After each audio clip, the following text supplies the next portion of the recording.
Hi guys, and welcome back to another Tuesday Night Draft Champions, and hopefully we can break that 90 overall barrier today. Trying to get that 90 overall draft. We've been trying for quite a while. Not sure if anyone actually has on YouTube yet, but we're definitely going to give it a go, and hopefully we get a nice quarterback round to start off with here. Who do we get? We end up getting Michael Vick in the middle there. Definitely going to pick him. Hopefully we get a lot of 90 overalls, 90 overall plus players, and we get in the second round. I'm pretty sure the second round is always pretty good. But we got Mike Singletary or Deion Sanders or Night Train Lane, actually. Would have been nice if that was his Easter card, but I'm going to go with Deion Sanders. Hopefully we are still getting the 90 overall players here. Not going to go with the other cornerback there. Going to go with the defensive tackle, Kawan Short there. I've sort of, after doing the 98 overall challenge on my road to glory, if you haven't seen that, go and check it out. But after doing that, I know what positions sort of rank higher when it comes to getting a better overall. And I'm going to pick the ones that will do that for me, as long as getting the best players. But we're going to go with the strong safety, TJ McDonald there. Unfortunately, oh damn, could have gone with Rashad Jones there. This is quite a difficult pick, actually. Kruger doesn't seem like that great a player. But I think I'm going to go with him just for overall sake. Hopefully, you know, it's still a decent overall. We're up to 82 overall, and there's a few positions, I think, over the next few picks. We should bump up in overall pretty nicely. Hopefully we do get higher rated players than 86. It's up to an 83 overall, and that's what we wanted. Over 90 overall in the players there. I'm going to go with Laken Tomlinson, even though they are all linemen. I think Laken Tomlinson is a pretty nice card there. Next, saying that, we could have got TJ Lang. We should have got the right tackle, but I'll go with Linda in the centre there. That does bump us up to an 84 overall. It's not looking like it'll get to a 90, but you do never know with drafts like this. Some of them just tend to absolutely shoot up in the final few rounds. This is definitely helpful. 92 overall, KJ Wright. Going to go with him. We still have a receiver spot that will definitely throw our overall up. Along with we don't have a running back yet either. Freeman or Evans? I think Evans will be more beneficial for the team, so I'll go with him. And hopefully we do get another running back in to the team. And we do! Look at that. 99 overall. Marshawn Lynch coming into the team there. Boosting the overall up to an 87. We could do this, to be honest. Actually, we could have done it if it wasn't for... We've already got all these positions. I'm going to go with Curse, just because it might bump the overall up a little bit. Hopefully the final pick will be a position we need. And it's 95 plus players to finish it off. That's insane. Up to an 88 overall. I'm going to go with Ogletree. I mean, Eric Berry's a good player, but I need someone to use her over the middle, and Kruger and KJ Wright aren't that quick, so Ogletree will be there for me. Let's see what the overall ends up being on both offense and defense. It's generating it. Hopefully we can get up to something pretty good. That has an 89 overall on offense. Very happy with that. Hopefully you guys, did enjoy that draft. Do stick around for the gameplay. I'll see how many games I can get in. This could be a draft winning team. It looks very good. We've got Vic, we've got Lynch. But if you have enjoyed the video, drop a like on it, subscribe to the channel. But for now, we'll jump into some gameplay with this insane team. So guys, we're going to get 2 games worth of gameplay into today's episode, as we usually do. Coming up against AP, Marvin Harrison and Steve McNair. Our top 3, so much better than his. I'm guessing he wasn't a Tuesday night draft. He was just getting this draft out of the way so he could redraft, get the good players in from Tuesday night. And just a bit of insult to injury there. Paul Kruger is going to come up with an interception in the first play, and he's going to end up quitting. So that is probably the easiest and quickest draft win you're ever going to see, when obviously they do want to play the game a little bit. But what we will do is obviously jump into another game, because that was not enough. And we'll come up against someone whose team does rival ours. I think overall ours might have just been slightly better, but you never know. I mean, it's not down to team too much, but obviously it does help to have a better team. But when it's this close, it's purely up to player skill. And we're going to give the ball to Marshawn Lynch literally wherever we can. Just because, I mean, it'd be stupid not to. Over here, we get a nice get Ty open there. Wasn't fully open, but I knew he'd take the catch and potentially, make it a 2nd and 2, or get the first down for us. And what I'm going to do, try and get Lynch going again. If it wasn't for that one player, we would have been gone. But he played the screen perfectly, and he's coming up with a nice stop. Forces us to 4th and 15.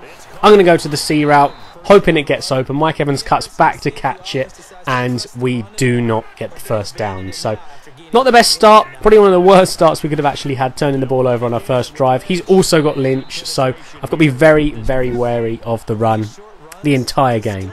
Because if you just leave sort of lanes open for Lynch, he will really punish you. What I'm trying to do, trying to get, you know, just a stop here, trying to get a nice user pick. And his first offensive drive, he's doing the same as me, going for it on 4th, and there it is. We get the user lurk over the middle. I wasn't sure if I was actually Ogletree there or I was Jalen Smith. The reason I was sort of using him a little bit more was just because I was letting Ogletree do his own thing. And something I was thinking about is if you guys, I know I'm not especially good at user in the linebacker, but if you guys do want tips on it, I'd love to do a video like that, just because helpful videos I think are really good for the community, and it's something I do want to do. So if you guys do want to see that, let me know down in the comments down below if you'd like to see, you know, a helping video for user in over the middle, and just getting those user picks. It really, really benefits your game when you move from a D-line user to a linebacker user, which is what I did this year, and I can definitely say I've become a hell of a better player. But anyway, we're into the second quarter. This guy's weakness, since he's a D-line user, he's sending in a lot of blitzes, getting pressure very, very quickly. The only way that I think I can deal with that in Draft Champions, because I don't have the line who will pick up certain players or pick up certain blitzes, is just to throw quick routes, which is what I'm doing.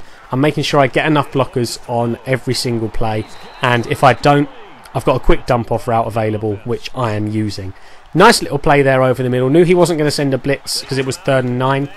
I knew he was going to go into coverage just by the way he was playing. So I sent a few, you know, crossing routes and things, and he wasn't going to be able to mark all of them. He couldn't, and it ends up costing him because Vic gets in for the touchdown.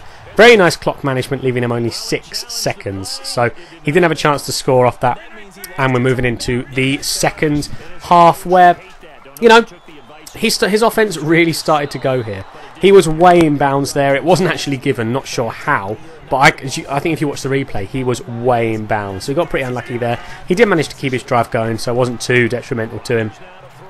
But sort of it's a bit of a downer on if you know you're in bounds and it's not given. It really, I think it just triggers people and they end up playing worse. Didn't for this guy, but I was sort of hoping it would at that point. And when you're playing against Lynch, you've got to make sure he can't run it. I mean, I don't know if he did get the first down on that play, but that's something I can't give him because he can truck over players one-on-one so easily. Thought I was, you know, going to bait him into throwing the route over the middle. He didn't there, but, you know, I'm just sort of trying to work out, hopefully, to get a pick at some point. He throws a very nice throw to Anquan Boldin there, goes to the 1 yard line, and I know he's either going to run up the middle or he's going to toss. I pick wrong, I guard up the middle, and he just runs in for a very easy touchdown. So it's getting to that point where I know I can clock manage all the way till the end of the game. I had Lynch wide open on that, but I saw Curse.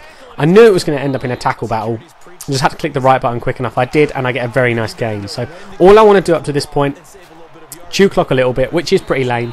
I have to admit it is pretty lame, but I just wanted to chew clock a little bit because scoring against his defence was just so hard for some reason.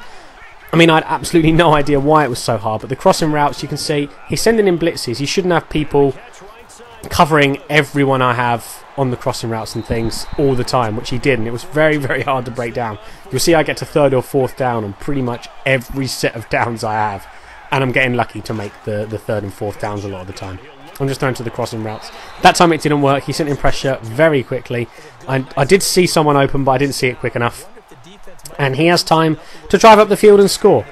So he's on his own 32, 1 minute 40 left, and he finds wide open Tyreek Hill. I think that was there on the crossing route. I mean, Aaron Rodgers, perfect throw, and he all of a sudden his offense just totally changed. He was throwing crazy dots, as you can see there, all over the field, and there was nothing I could do about it, nothing whatsoever. I'm trying to lock up the run most of the time, so I'm thinking he's got a chew clock at some point. Just take the field goal, give me 40 seconds to score, because it was not happening. He goes for the play action, and TJ McDonald comes up with the clutchest play I think I've ever seen in Madden, personally, for me. Gets a pick on the 1 yard line with 40 seconds left. I run the clock down. There's no way I'm going to score from there. He's sending blitzes. I'm just running the clock down, going into overtime. He gets the ball, but on his first play, we're going to get a very nice user pick again there. That will win us the game. Eventually. Well, I'm hoping it'll win us the game anyway. So I'm going to try and, just get a first down, get a little bit closer so we're not going to miss that field goal. Because without focus kicker, I mean, I always kick with focus kicker. So I'm not used to not having focus kicker. But I'm going to get to the 20-yard line. Hopefully, we can get the field goal and win the game. But I thought that was a hell of a game. Going all the way to overtime. I very, very rarely get an overtime game in Madden. But we do end up making the field goal. So we did end up actually winning this draft. If you guys do want to see rewards in that, draft rewards aren't actually that good, but if you do want to see them, let me know down in the comments. But hopefully you guys did enjoy the video, really enjoyed making this one. Drop a like on it if you did, subscribe to the channel, but for now, I will see you guys soon.